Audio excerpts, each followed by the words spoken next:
নমস্কার বন্ধুরা, আমি সুমি। আপনারা দেখছেন সুমির রান্নাঘর। আজকে আবারও একটি নতুন ভিডিওর সাথে চলে এলাম। আজ বানিয়ে দেখাবো পুডিং কেক। এই গরমের মধ্যে কিন্তু এভাবে পুডিং কেক বানালে আপনাদের সবার খুব পছন্দ হবে, বাচ্চারা তো খুব পছন্দ করবে। পুডিং কেকটি আপনাদেরকে কেটে দেখায় কতটা সফট হয়েছে।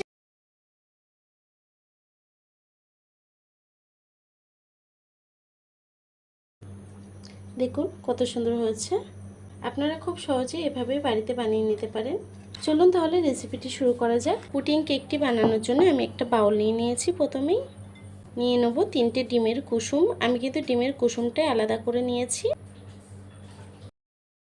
ডিমের কুসুমটাকে সুন্দর করে একটু মিক্স করে নেব। এখন দিয়ে দেবো 60 ml চিনি। আমি চিনিটাকে একটু গুঁড়ো করে নিয়েছি। আপনারা চাইলে একটু বেশি চিনিও দিতে পারেন, মিষ্টি যেমন খান সেই অনুযায়ী দেবেন। চিনি আর ডিমটাকে সুন্দর করে মিক্স করে নেব। সুন্দর করে মিশিয়ে নিয়েছি। চিনি আর ডিমটাকে সামান্য একটু নুন দিয়ে দেব। এখন দিয়ে দেবো 150 ml কর্নফ্লাওয়ার। কর্নফ্লাওয়ারটাকে দিয়েও সুন্দর করে মিশিয়ে নেব। কর্নফ্লাওয়ারটাও সুন্দর করে মেশানো হয়ে গেছে। এখন দিয়ে দেব ওই কাপেরই 1 কাপ গুঁড়ো দুধ। গুঁড়ো দুধটাকে দিয়েও মিশিয়ে নেব।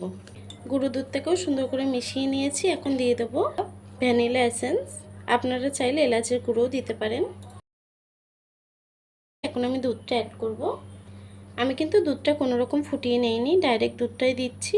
1 কাপ দুধ দিয়ে দিচ্ছি। দুধটাকে দিয়ে সুন্দর করে মিশিয়ে নেব। আমি সব কিছুকে সুন্দর করে মিশিয়ে নিয়েছি। চলুন রান্নার দিকে চলে যাই। প্রথমেই আমি গ্যাসটিকে না ধরেই কড়াই নিয়ে নিয়েছি। কড়াইটিতে ঢেলে নেব।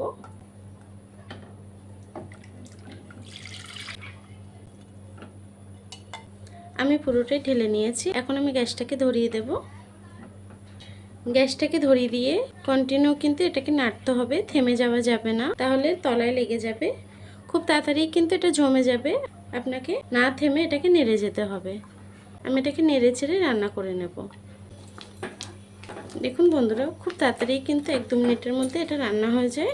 এখন আমি গ্যাসটাকে বন্ধ করে দেব, দিয়ে এটাকে একটি পাত্রে নামিয়ে নেব। আমি একটি বাটিতে ঘি ব্রাশ করে নিয়ে বাটিটার মধ্যে নিয়ে নিয়েছি। এটা কিন্তু আপনাদের খুব দ্রুত করতে হবে, খুব তাড়াতাড়ি এটা গাঢ় হয়ে যায়। এখন আমি এটাকে একটু সেট করে নেব।